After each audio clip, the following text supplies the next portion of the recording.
Flask is now 8 years old, and until recently had been going along pretty steady state.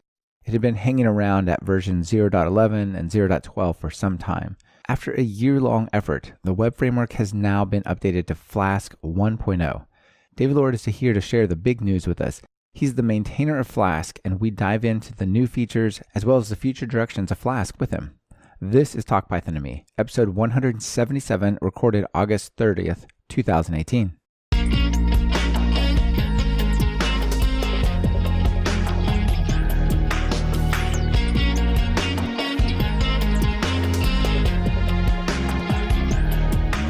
Welcome to Talk Python to Me, a weekly podcast on Python, the language, the libraries, the ecosystem, and the personalities. This is your host, Michael Kennedy. Follow me on Twitter where I'm at mkennedy. Keep up with the show and listen to past episodes at talkpython.fm and follow the show on Twitter via @talkpython. This episode is brought to you by Linode and 10x Agent on Demand. Please check out what they're offering during their segments. It really helps support the show. David, welcome to Talk Python. Hello. Thanks for having me. Hello. Yeah, it's great to have you here. It's really good to see lots of vibrant activity around Flask, and I know you're at the heart of much of this activity, and I'm super excited about diving into it with you. Yeah, let's get started. Yeah, for sure. And so we're going to dive into Flask and the news that Flask 1.0 is now out. That's a big deal, but let's get started with just your background. How did you get into programming in Python? Let's see. So I've been programming most of my life. I got into it probably around like second grade or so. Got a book about HTML, started making websites. Nice. Where I really started, and what I thought I wanted to do, and I think this is the story for a lot of people, is I thought I wanted to make video games when I grew up, because I started with a game maker when I was in middle school and everything, making 2D games that I wish I had saved now, but I didn't know about Git back then, so I didn't use this back then maybe. So they faded into the digital dust? Yeah, unfortunately. So yeah, I got started that way, and then went to college for computer science, and eventually just kind of settled on oh, web apps are pretty cool. I started making some small things for groups I was involved with, and eventually that's how I got into Python. Also, there was a Python course in college, but even before that, I started thinking what can I do next? Because I'm just doing Java here, and it's not that exciting. So I went one summer and I was looking at how to make a web application, and I came across Ruby on Rails and Django. So I looked at both of them, two very different directions I could have gone, right? Yes. I looked at the curve, the growth curves and popularity curves of these two languages, 10 years out or whatever. You probably got a good choice on the fork in the road there. Yeah, I mean, I'm sure there's plenty of good stuff you can do with Ruby also, but back when I was starting, I looked at both of them, looked at the code and said, not knowing Python or Ruby, hey, I can read this Python. It makes sense. And so I just started using that. Picked up the Django tutorial back when I think it was 0.8 or so. And I think Flask may have just come out or was going to come out the next year. So it was 2008, 2009, around that. And so that's how I got started, and just kind of went from there. Yeah, that's awesome. So I guess one of the interesting follow-up things is how'd you go from Django to Flask? I just interviewed some folks for the Python survey done with the PSF and JetBrains collaboratively. And the number one framework, the most popular framework that anybody picks up for anything in Python is Django. And so it's certainly really popular. So you've strayed from Django. How did you get over to Flask? It's funny. I want to touch on those most popular things also. I don't want to start a fight with Django or anything, but we'll go into how I did Flask first. So for my job after college, I got put on a contract where it was basically open-ended. They wanted this. I mean, this is literally the line I got the first day I walked into the client's office was, we have this spreadsheet. Can we put it online? Like an Excel spreadsheet.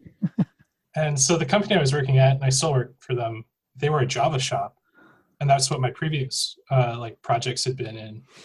But I was the only person on this contract over at the client's office. I said, yeah, we can put that spreadsheet online in Django, which I was learning before I started here. And I did it before anybody could say anything, And the best way to quiet dissenting voices in those situations is to show them something working. They're like, oh, you should use that. You should use Java. Wait, that works? You're already done? Okay. Well, I guess, all right, fine, you can do that, right? Did it go Yeah, something so like this? by the time they checked in a couple weeks later, we already had like a working prototype, and we'd gone beyond the spreadsheet at that point. Yeah. Have they been using like the spreadsheet as like almost a web app database? Were they like mailing it around? Like, what was the story? I don't know how many details I want to give like publicly. Yeah, but, sure, no problem.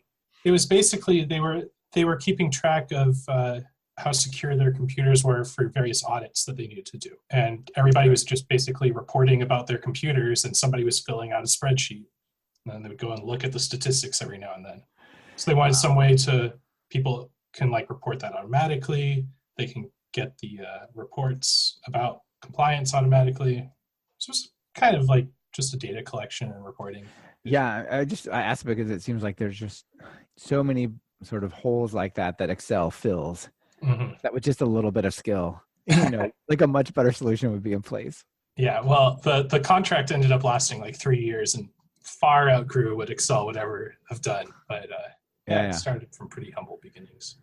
Nice. Okay, so that's Django. So how did you get to Flask? Right. So we were on Django, and so we made this prototype, and it was working well. And they're like, well, we want to start using this for the company now. And so we deploy it, and it ended up being too slow. Now, I'm not saying Django's too slow. That's probably partially on me. Like, I was still learning and everything. But at the time, it was a SQLite database.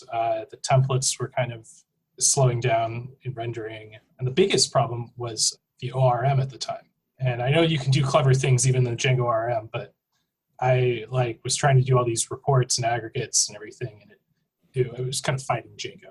So I started looking for something, alternatives. I found SQL Alchemy, and I found Flask, which SQL Alchemy was used with a lot. So I said, okay, I'm just going to rewrite the whole thing in Flask and see what happens. And that's about how it happened. I just had a Django site, and I needed more performance and more customizability, and so I switched to Flask. Yeah, and was it pretty easy? Was it like a couple days? This is like 6 years ago now, but it was pretty straightforward. And like I said, I think I probably could have accomplished the same thing in Django eventually. I knew a lot less at the time also, and so I was more just exploring what was out there. But it was definitely, we built something on it for 3 years after that. Yeah, so it was a really good foundation in the end, huh? Yeah. I'm a fan of the micro framework style. Take a small web framework, pick the ORM and other tools that you want to use for that situation and put them together. I don't know, that's my style. So I'm a fan of that style as well. Yeah, I'm not biased or anything, but I'm definitely a fan of that also. For sure. Included. Yeah. So we're going to talk a lot about Flask, but let's start at a higher level umbrella style angle here. So when I went to look about Flask, it's now under this Palettes project umbrella. And a couple of years ago, I don't think it was. So what is Palettes, and how did Flask get there? So Palettes it's like basically the new organization that's managing Flask and the other projects related to Flask. So Verkzeug, Jinja, Click, Markup Safe, It's Dangerous. And there was a previous organization called Poku, which your listeners are probably familiar with, because when you go to the Flask documentation, you're still going to flask.poku.org. Right. That was Armin Ronacher's stuff, right? It was him and some of his friends. They had started various projects, and Flask came out of that. Sphinx came out of that. Other projects came out of it that I'm not remembering off the top of my head. But everybody just kind of ended up moving on eventually. And so it had become just Armin managing all these projects himself. And he wanted to open it up more to the community. And so he created this new Palettes website and said, okay, everything belongs to this organization now, and I'm going to try to get more community involved. And so that's how that's about the same time that I got into the project as well.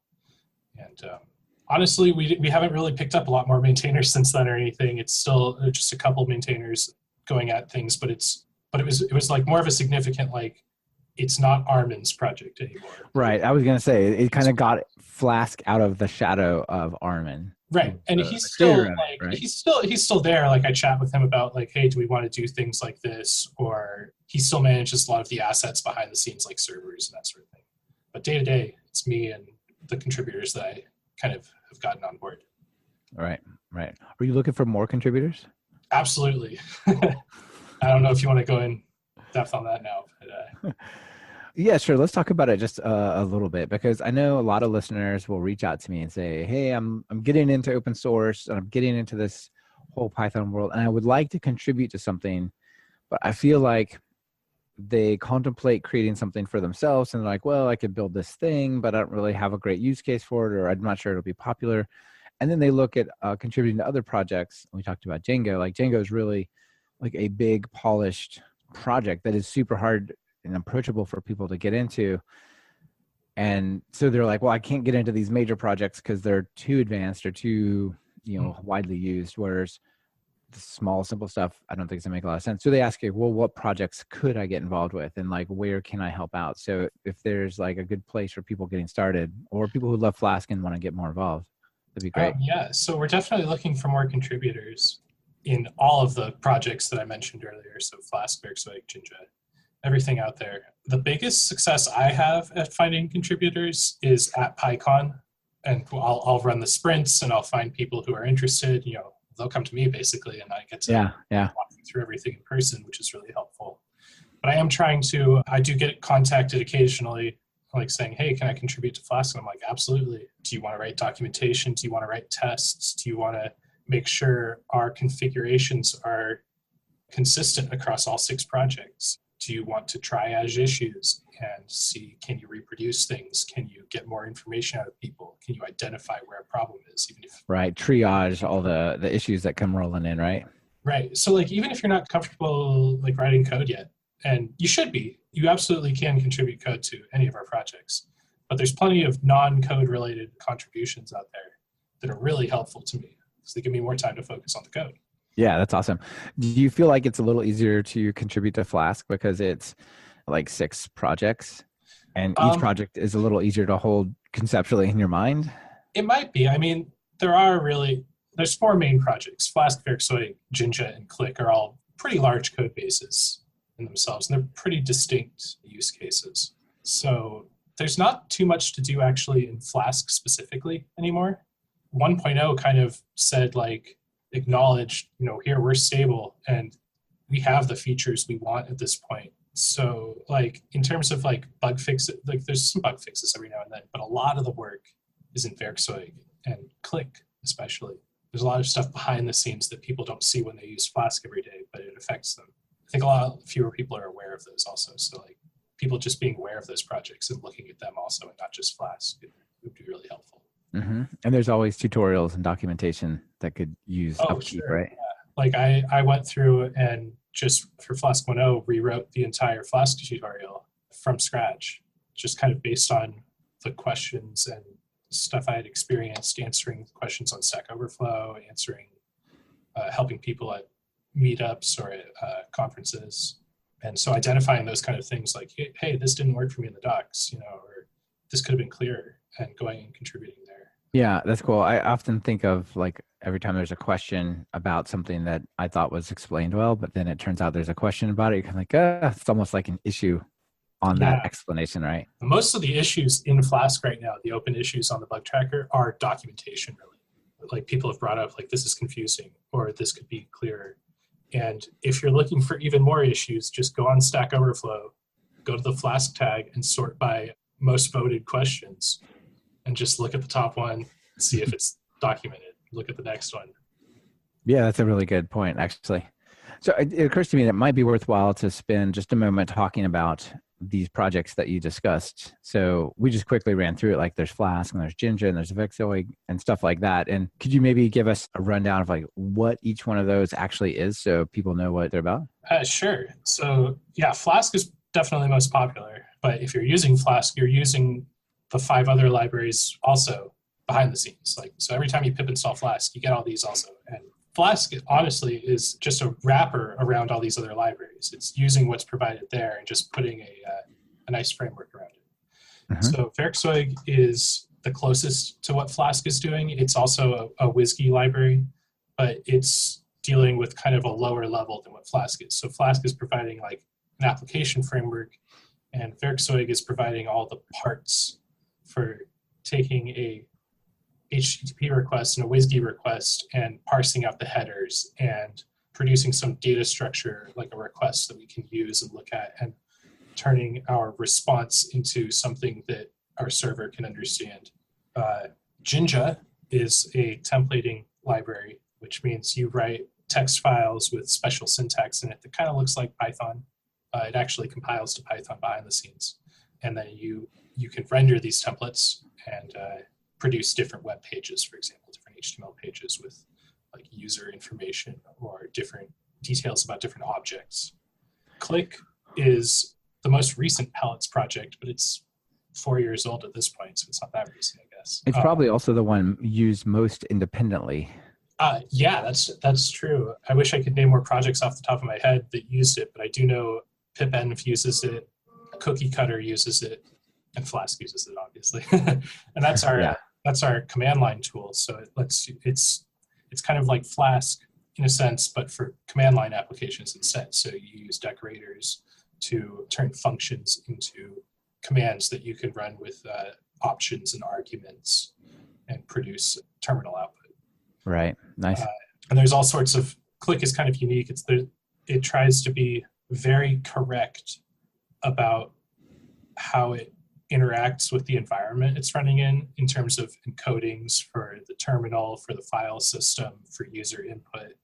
And it actually, I don't know the full history, but I think in part influenced some recent changes in Python 3.7, where Python now handles UTF-8 encodings better, detecting those on Linux machines. Because Click would actually complain, like, your system is not configured right, and I'm not going to try to get it. Right. Which led to a lot of headaches for people writing tools, but it did make people configure machines better. Yeah. So one thing I want to highlight, I'm not sure people are aware of this, that GitHub recently added dependency computations or dependency reports for Python. It used to be just for Ruby and JavaScript, but if you go to like palette/click on GitHub and go to insights, then dependency graph, and then dependents, you can see there are 82,408 repositories and 4,774 packages that depend on Click. And there's the list of them. Okay, wow. Which is pretty sweet. I remember vaguely seeing that they had released that, and I haven't looked at it yet. That's really surprising. It's really cool. Dependency graph. I'm looking at it right now. Oh, yeah. Yeah, it draws you in, right? And you can also see the dependencies like in reverse. So it's good for like saying, what does this project depend upon if you're going to try to decide if you want to use it, right? But I think the other one is interesting for people like you who create these packages and then other people depend upon them. You can see like, well, what else is out there? Yeah, it's really cool. As just like an absolute number. The other package I use for getting statistics like that is Pypy info. I don't know if anybody's discussed that on your podcast before. But no, I don't think we've talked about it. Yeah, you have they have all the statistics about PyPI downloads, and you can just query that through Google BigQuery. And that's why I was questioning your Django's the most popular earlier, because if you go look at it month to month, it's not like I monitor this every month or anything, but Flask and Django are neck and neck, and really? some months Flask will be higher by a couple tens of thousands even, and sometimes Django will be higher. It's really surprising though, because despite them being downloaded the same amount, if you look at statistics like number of questions asked on Stack Overflow, Django has like probably, I think, like 50,000 times more questions. It's like a ridiculous number. Well, I wonder if that's a micro framework versus sort of, I think of like Lego building block frameworks like Django. Like you wouldn't say tie a question about SQL Alchemy to Flask because it's about SQL Alchemy, but you very much, it's very common that you might do that for say Django RM being tied to Django, even though it's the data, because it's more is like grouped together. I don't know. I'm not sure if you can even read anything into that. Like it's maybe there's just a bigger community, and so there's bigger awareness of Django, so people think to ask questions about it in the first place. And that's but I think maybe the main takeaway is Flask and Django are both well up there as some of the most popular frameworks for Python. Yeah, for sure. Okay, so let's see. We talked about Flask, Jinja, Vixoid. Yeah, thank you. And we just touched on Click, so we got markup safe and it's dangerous left. Right. So markup safe is kind of used internally by Jinja, and it is just a very fast implementation of escaping unsafe characters in HTML. So basically, like if you're going to take something from a database and plunk it into the web page as a string, you're going to HTML encode that before you do that, so it doesn't get owned. Right. So if you have user input or anything like that, you're going to make sure it's safe to display to people without them being able to inject unsafe code into their browser. That's right. And so it's just a very fast implementation of that. And plenty of other projects use it behind the scenes. Okay, interesting. But I think Django might even use it. Yeah, you could go to the insights on GitHub now. And or just their requirements.txt. But yeah, and then we have It's Dangerous as well, right? Yeah, so It's Dangerous is the last one. And that's just a way to securely sign messages. And I know there's other solutions out there now like JWT, that sort of thing, but those didn't really exist at the time this was written. And this is a lot simpler than JWT. So basically, it's kind of like JSON.dumps. Yeah. You just throw it some data and it will dump it into a JSON string. But then it will also securely sign that string so that you know that it can't be tampered with. Right, tamper-proof marker. But they can't edit it. So we use it for our secure cookies and for signing things like login tokens and reset tokens. Yeah, you don't want people tampering with that stuff. This portion of Talk Python to Me is brought to you by Linode. Are you looking for bulletproof hosting that's fast, simple, and incredibly affordable? Look past that bookstore and check out Linode at talkpython.fm/Linode. That's Linode. Plans start at just $5 a month for a dedicated server with a gig of RAM. They have 10 data centers across the globe, so no matter where you are, there's a data center near you. Whether you want to run your Python web app, host a private Git server or file server, you'll get native SSDs on all the machines, a newly upgraded 200 gigabit network, 24/7 friendly support, even on holidays, and a 7-day money-back guarantee. Do you need a little help with your infrastructure? They even offer professional services to help you get started with architecture, migrations, and more. Get a dedicated server for free for the next 4 months. Just visit talkpython.fm/Linode. Then there's a few other projects that are not directly under Flask, but are under the palettes or related to palettes, right? Yeah, there's plenty of extensions. There's some that I'm involved with. So Flask SQL Alchemy, which is the kind of official extension for tying SQL Alchemy's sessions with Flask sessions. There's Flask WTF, which is a wrapper around WT forms, which is a form library that lets people interact with data submitted from web pages and render those forms that submit that data, do validation, that sort of thing. So the other things I'm involved with, I wrote this library called Flask Alembic, which is kind of like Flask SQL Alchemy. It takes Alembic, which is the migration library for SQL Alchemy, and wraps that in kind of the Flask configuration. That's really cool. So I don't believe we've talked about Alembic very much. We've mentioned SQL Alchemy plenty of times, but I feel like Alembic, if you're doing real production relational database stuff with SQL Alchemy, you should know about Alembic and should be using it. Maybe give people a quick overview and then what Flask Alembic does to that whole mix. Yeah, so I never just use SQL Alchemy unless it's just like a really quick example project. What Alembic does is it does something called migrations. So if you write your model in SQL Alchemy and you create a table in your database, if you want to change that model, the only thing SQL Alchemy lets you do is drop the table completely and then recreate it. But instead, you can run migrations, which lets you add or remove columns or change data and just kind of keep version control over what your database looks like as you add to. Right, because with these ORMs, the structure and schema of your database has to at least be a superset of exactly what you have in your SQL Alchemy definition. So if you add like a column to your or field to your SQL Alchemy class, it can no longer talk to your database without also adapting the database schema, right? Right. So you need some way to tell the database there is this new column that you need to know about. And that's what Alembic does. And so Flask Alembic just kind of ties Alembic, which comes with its own CLI, for example, into Flask's CLI and moves the configuration from Alembic into Flask. Just kind of I see. So it's kind of like a wrapper. Yeah, it's a wrapper around it, just like, I mean, mainly like Flask SQL Alchemy is for SQL Alchemy. There's another library out there called Flask Migrate, which is another wrapper around Alembic. And that one's developed by Miguel Grinberg. And we basically, from what I remember, because I developed, it was like 4 years ago now, but I think we developed them at basically the exact same time, released them within like a month of each other, completely independently. His is a lot more of a direct wrapper around Alembic, which for a lot of people is exactly what they need. And it's a lot more straightforward a lot of the time. Mine, on the other hand, I wanted to like be able to dig into all the internals of Alembic and like introspect exactly what was going on at any time. So it's more of a very opinionated framework on my end, and people can choose. Yeah, it's good to have options. That's really cool. Let's spend a little time talking about maybe the biggest news for Flask, in that it went from, what was it, like 0.12 to 1.0? Yeah, 0.12.4 to 1.0. Well, here's a major open source project going to 1.0, which is actually, I think, really, really positive. And I think I'm just super excited to see that you guys did that, because it's time, I think.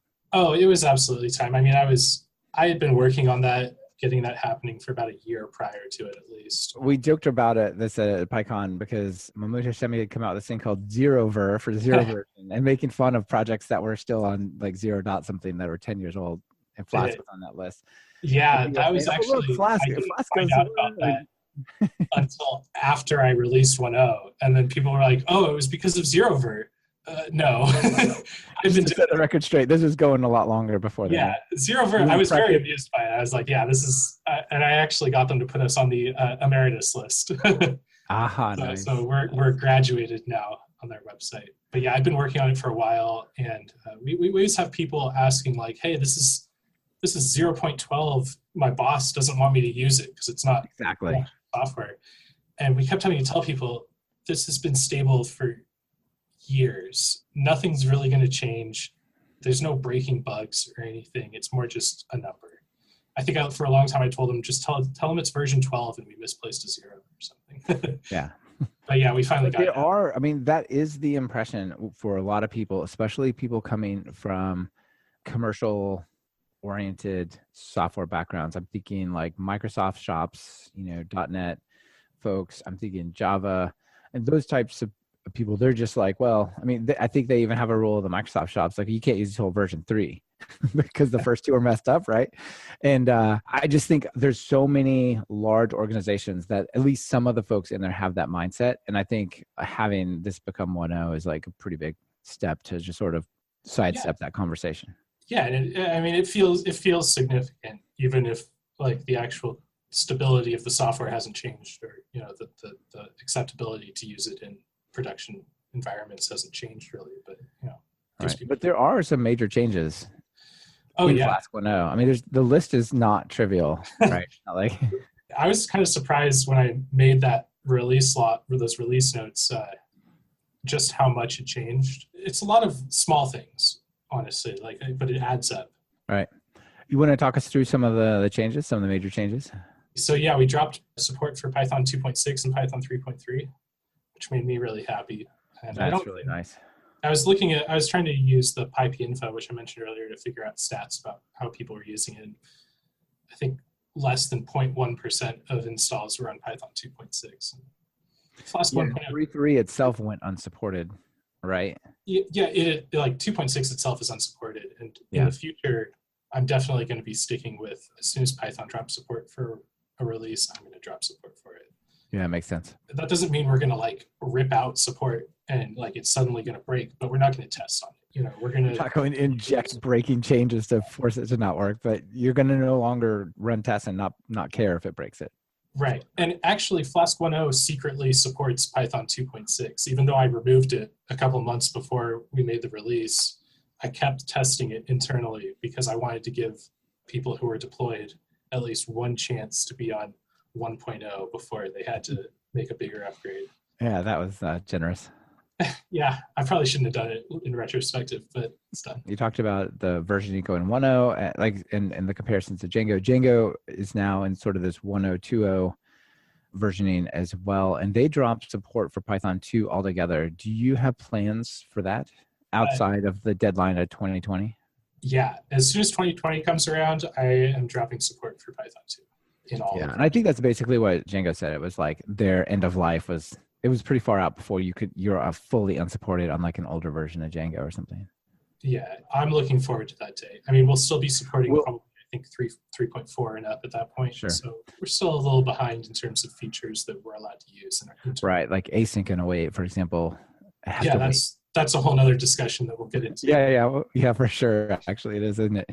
But Do you think it will reduce the amount of code that you have to write? Do you think it'll be easier for people to contribute if you don't have to do version checks or compatibility? Or will it not matter?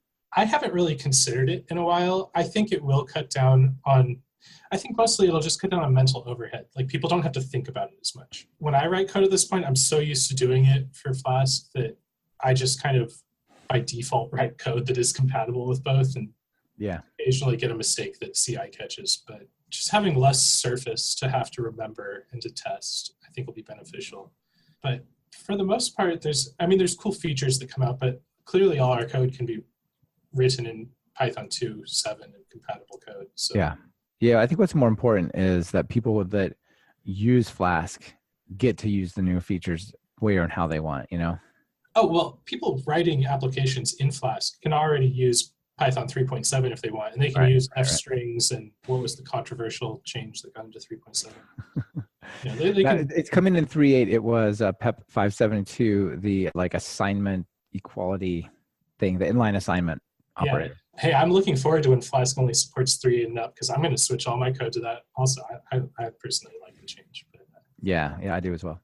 Yeah, very nice. Okay, so another major change is the CLI.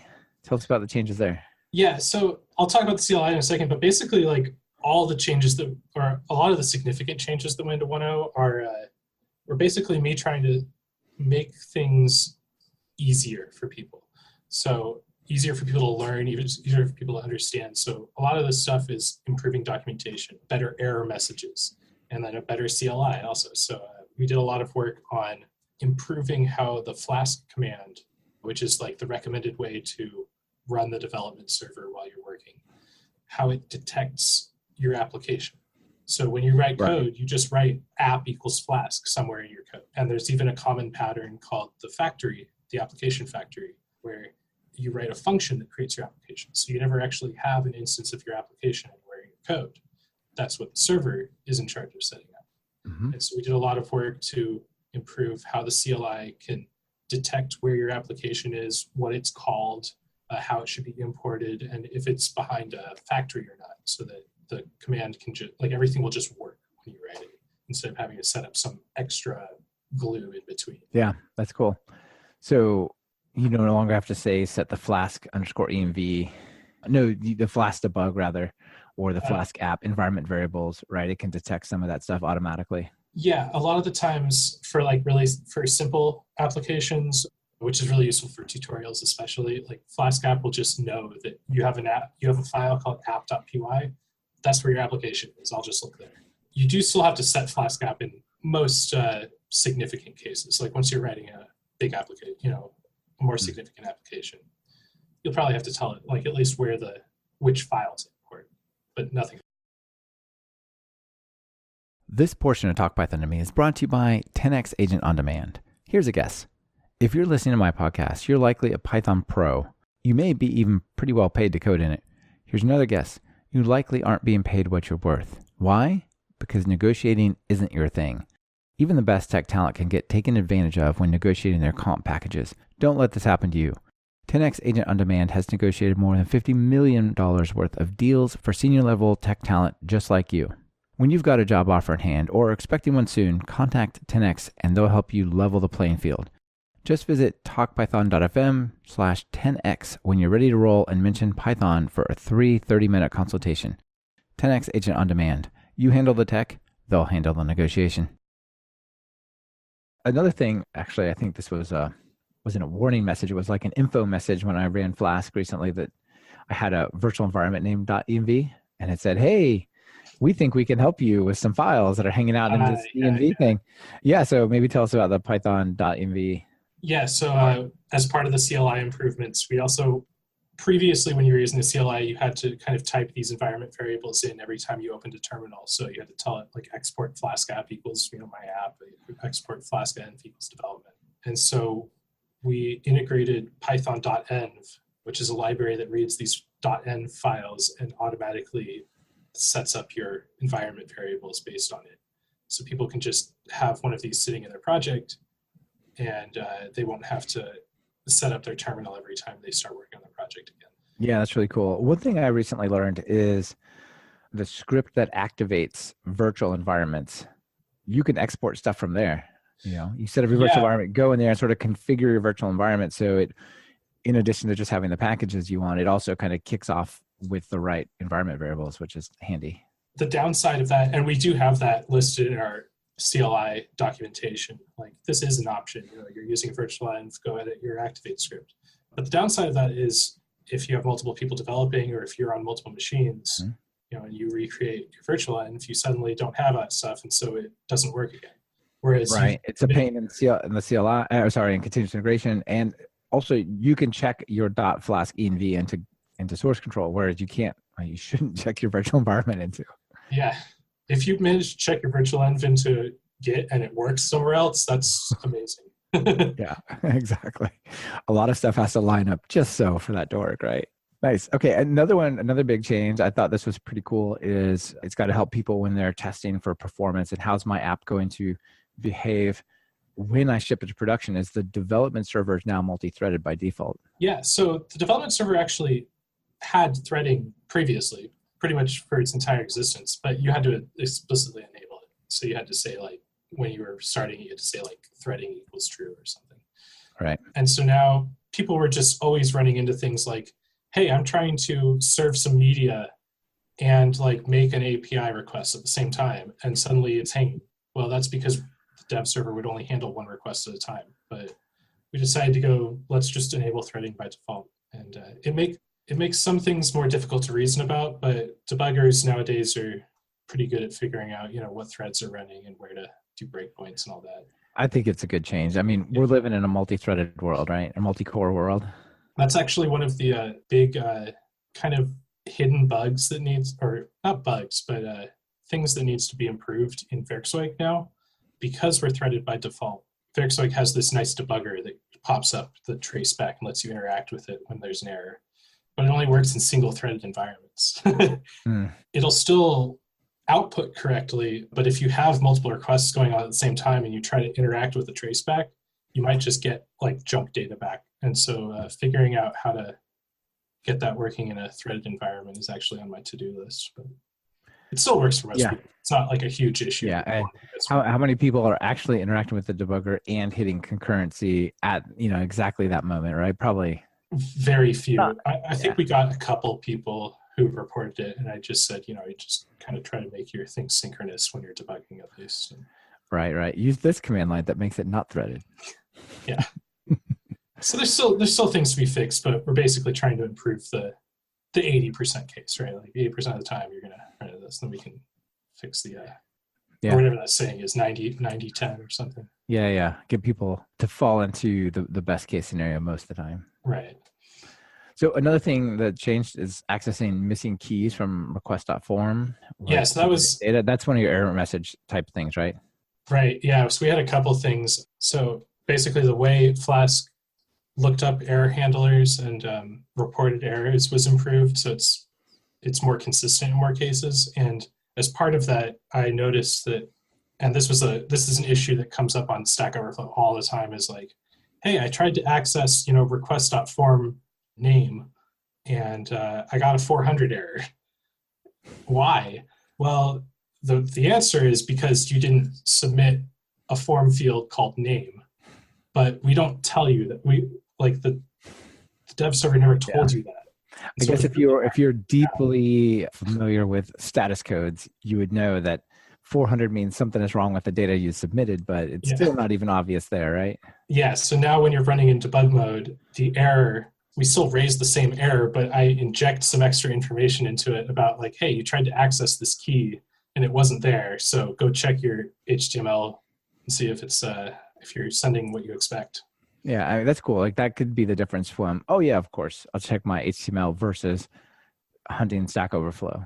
Yeah. Now I know like Stack Overflow probably isn't the best metric, but like we still get plenty of questions about like, why am I getting a 400 error? Like I've even gotten questions with the error message saying you're missing this key right there in the question. So like, I'm not going to, solve everybody's problems, but it's a lot clearer. And that was basically the number one problem that I always saw. Yeah. I'm seeing it less at least.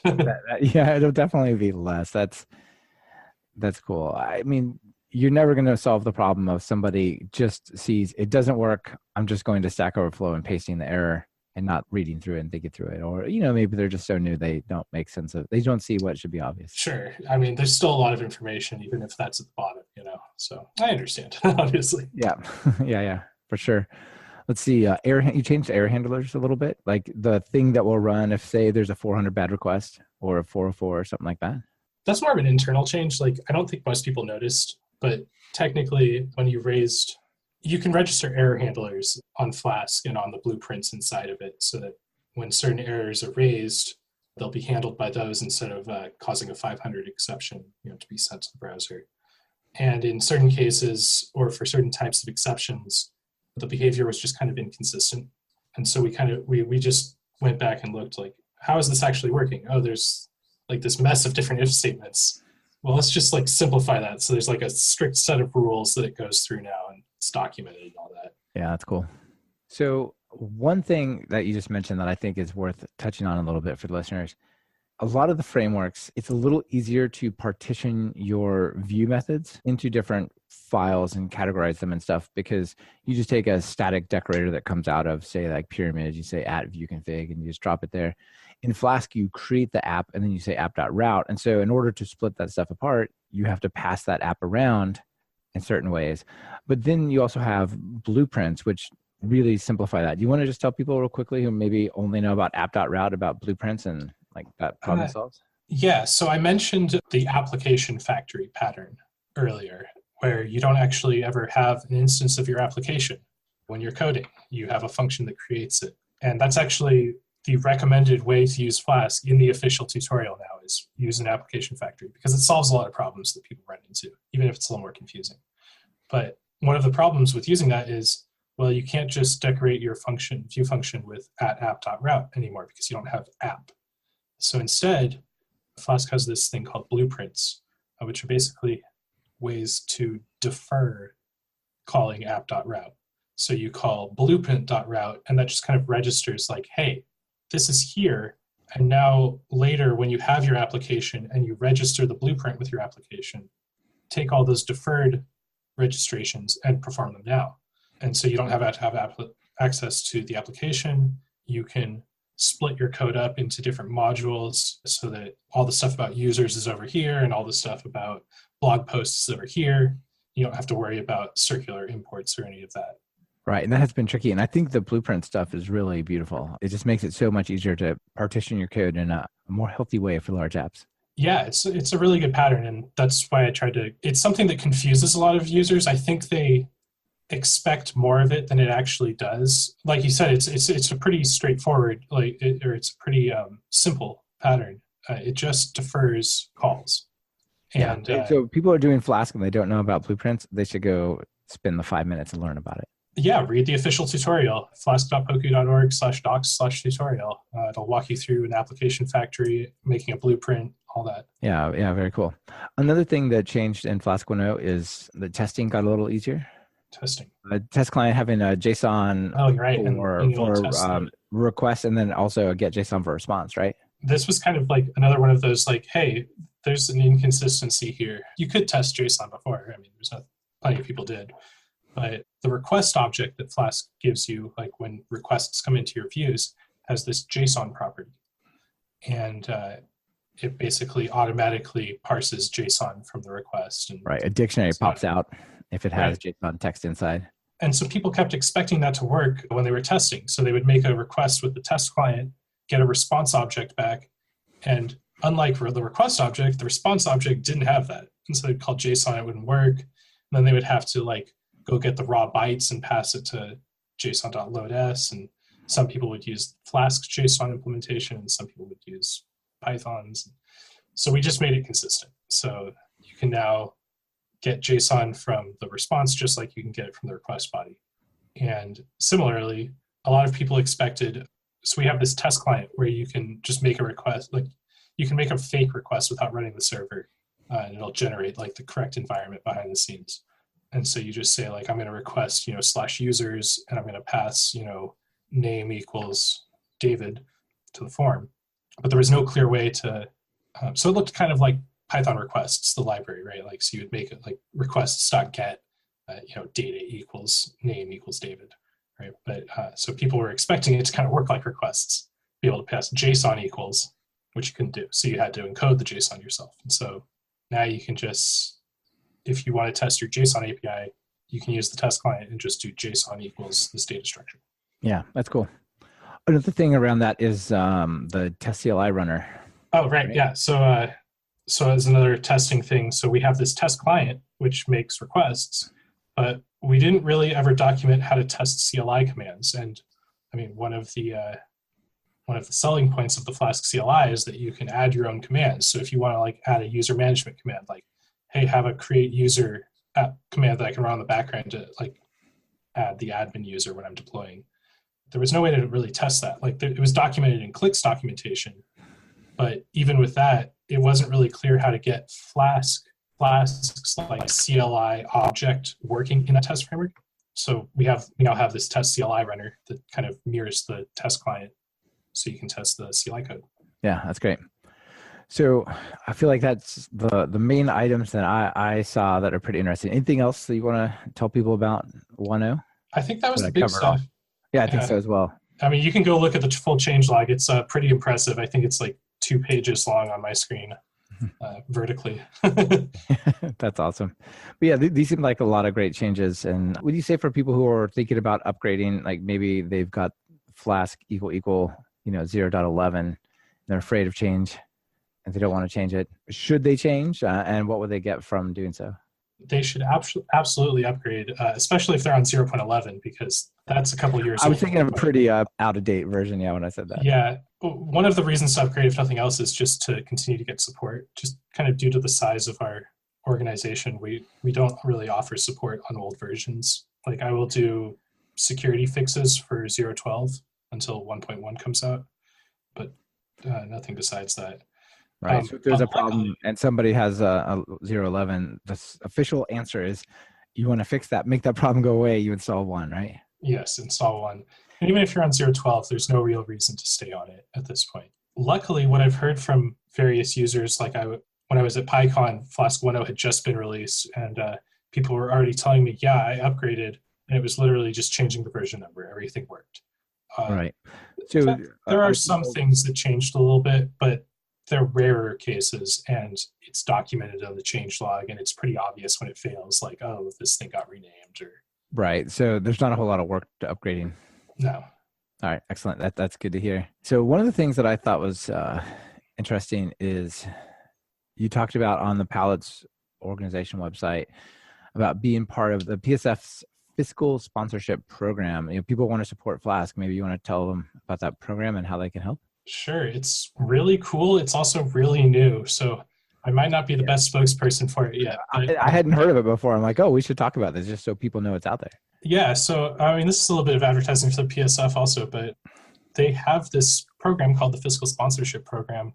They were mostly using it for meetups at the time that I tried to get in. And basically what it is you submit your organization and they accept you, or if they accept you, you become part of the PSF essentially. So you gain their nonprofit status. They will help you out with certain logistics, and they will also set up a donation page for you and a bank account for you that they'll manage, which was great for me because it's not something that I have any experience with. And but I did want to be able to start taking donations for Flask. So yeah, I've reached out to them because I saw that somebody had pointed out this program, and when I reached out to them almost a year and a half ago now, I think, they didn't have this set up for developer organizations like Palettes yet. So we were kind of their test project. And we got into this program right before PyCon. And then I think they've accepted a couple more projects since then, or kind of like in parallel with us. So we now have a donations page. You can go to palletsprojects.com/donate, and that'll redirect you to the right place. Lets you take PayPal or checks, do one-time or recurring payments. And we're basically just trying to raise money to support the community. And I'm not 100% sure what that means yet. I have some vague plans. We want to be able to support, maybe if you want to have a meetup that sprints on Flask, for example, we can sponsor that. Maybe we sponsor the pizza or something, right? Or recognizing people, outstanding contributors in the community, sort of like Google does, right? So Google has that I don't know the name of the program, but they recognize developers every year. And so we were thinking that would be a cool way to do it. And maybe, further down the line, being able to have a Flask conference. And yeah, then all besides, those really good. yeah. And so those are kind of like outward facing. And then the other thing donations would support would be getting the current maintainers to more conferences so we can run sprints in person and supporting our infrastructure and all that sort of thing. Yeah, I know. I'm pretty sure it was NumPy that had this, like one of the scientific groups basically, oh no, I think it was Pypy. Anyway, one of these groups, basically a lot of the contributors had never met and they had taken their donations and they use it to get the contributors physically together. Maybe like you said, at like another conference like PyCon US or EuroPython or something. And it seemed like it made a really big difference. That's absolutely something I want to do eventually. Like I've never met Armin or Adrian or Marcus in person, who are the other core contributors, mostly because they're in Europe and I'm over in California. So it's a little difficult to find the time and money to do that. And being able to get us all in the same room, I think would be very productive. Yeah, I think so as well. And let me just put a plea out there or a comment out there for folks who work for companies that, are large, successful companies that depend on their technology, and that technology significantly involves Flask. I think there's so many large, multi-billion-dollar companies that are built on Python and some of its libraries, and they don't necessarily contribute anything back. If those companies could all just contribute a very, very small amount of what they pay their developers to keep the projects they depend upon healthy, that would go a huge, huge way. So people are out there in that situation. I'm not, but if they can make that happen, that'd be awesome. Absolutely. I was reaching out. That was basically my entire PyCon when I wasn't in open spaces or sprints, was being on the floor, I actually printed out business cards, not for myself, but for pallets with the donate link on it. And I was handing them out to every single company and like saying like, hey, do you use Flask? Turns out like 80% of the companies at PyCon use Flask or Jinja or Click. Yeah. And if they all just recurrently added $100 or $1,000, right? Like that would just change things dramatically, I'm sure. Oh, sure. If everybody added $100,000, that'd be great. $100 or $1,000, obviously. No, I don't know what we would do with that much. Gosh, don't do that all at once. Give me a year to ramp up at least. Yeah, exactly. You'll find David on his own personal island. He's no longer working on Flask. No, just kidding. Yeah, that'd be awesome if we got more support for Flask and other projects that are in the same boat, basically. Absolutely. I think it's really important just to recognize the tools you're using and support the maintainers that are already working really hard on them. And so yeah, we're starting that. I didn't really advertise it that much after PyCon, but we've gotten a significant number of donations already just from personal donations. And it's really cool to see those notifications come in. I see a little notification like $5 was donated. Yeah. Every time it happens. And it's really nice to see that, because a lot of the times my experience with maintaining is, oh, there's a new bug, go fix it and stuff. It's never anything like really positive. Somebody being impatient and frustrated, and then they've gotten to you finally, and now you're your frustration, right? Yeah. I hear you. So let me ask, I guess, sort of a few closing thoughts here. Like, what's next? Like, you've got 1.0 out now. Now, where are you headed? I think I said this earlier, but Flask 1.0, all the features that I want at least are in there. And I think most of the features that people ask for are easy to do with extensions at this point. That's not to say we're not going to like add anything to Flask, but it's mostly like I said, how can we improve people's experience with Flask? How can we make it easier for them to learn and work with it on a day-to-day basis? So improving documentation, identifying better error messages, writing more tutorials, writing better tests. That's what a lot of the focus on Flask is. There's still a lot of focus on Werkzeug and Click and Jinja for actual bugs and features to get in. Werkzeug is just never ending because there's always more HTTP RFCs coming out, changing in subtle ways.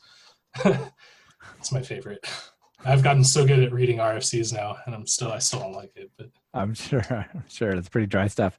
So I guess the final question around this is, when will I ever be able to write? Let me rephrase that way. Will I ever be able to write async def index?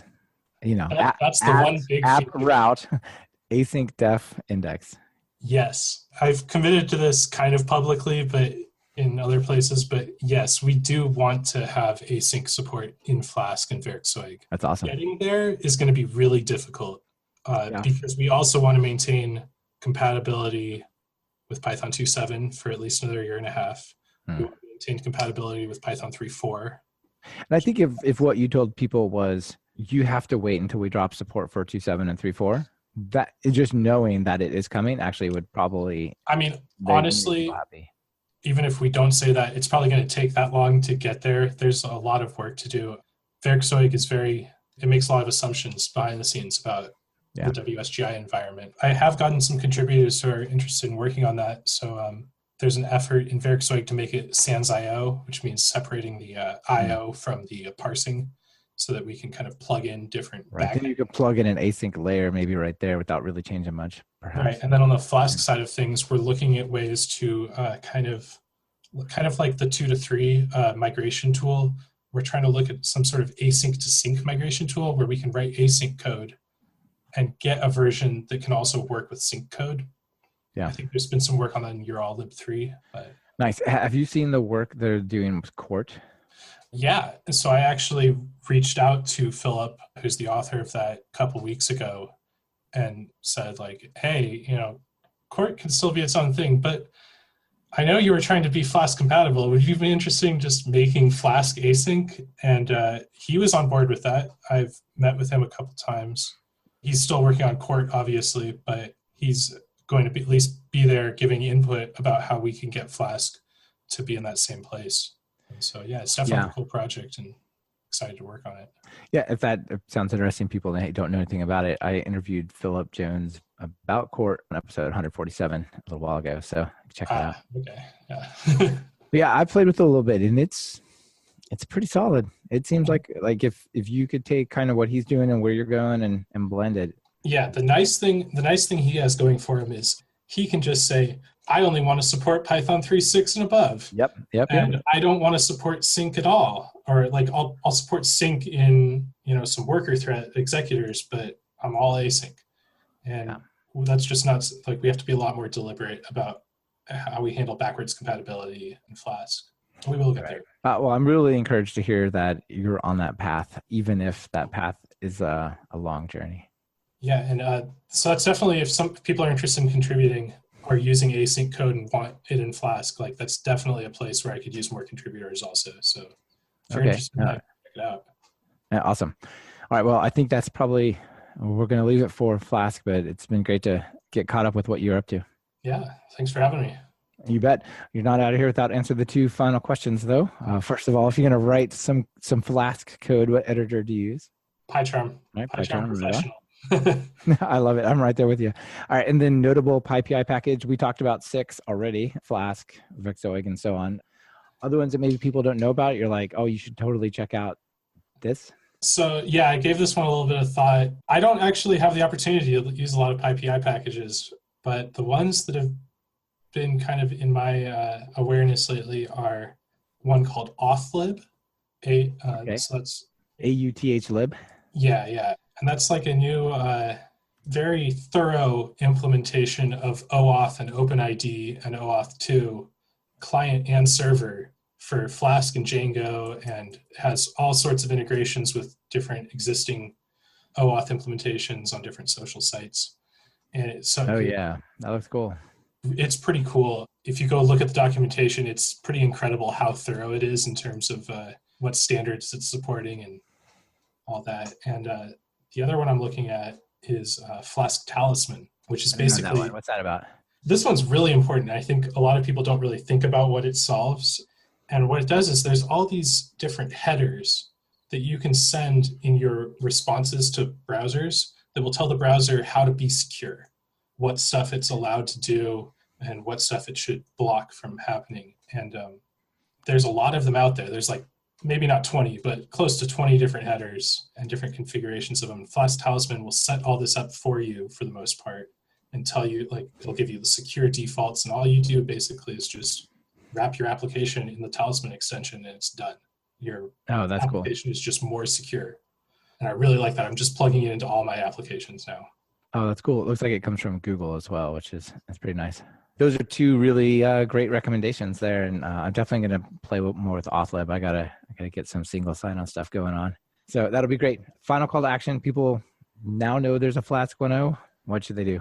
There's Flask 1.0. Go upgrade. Watch us on GitHub and start contributing to issues. Donate. Go to palletsprojects.com/donate and help the maintainers all meet up maybe. That's awesome. All right. David, thanks for sharing all of what you've been up to. It's really great work, and I'm super excited to see Flask moving forward like it is. Yeah, thanks for having me on, Michael. You bet. Talk to you later.